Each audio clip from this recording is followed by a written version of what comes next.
আসসালামু আলাইকুম প্রিয় দর্শক, আজই চলে এলাম ওনারা দেখা বললাই মতিঝর্ণা পাহাড়ের উড়ে রাখান বাজারে অবস্থিত। এর পাড়াতুন ভিউ গান খুব সুন্দর, সন দূরে খুব সমুদ্র দেখা যায়। আর সিটাঙের খুব সুন্দর একখান জায়গা, যেটা অনেক নোয়াইয়ে বুঝিতে দেখতেন ন যে কত সুন্দর আমরা চট্টগ্রাম।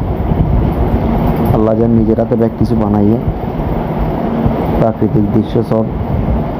এটা খুব বাতাস, মন খারাপ থাকলে এটা আইলে আমার মন ডেফিনেটলি ভালো হয়ে যাবে।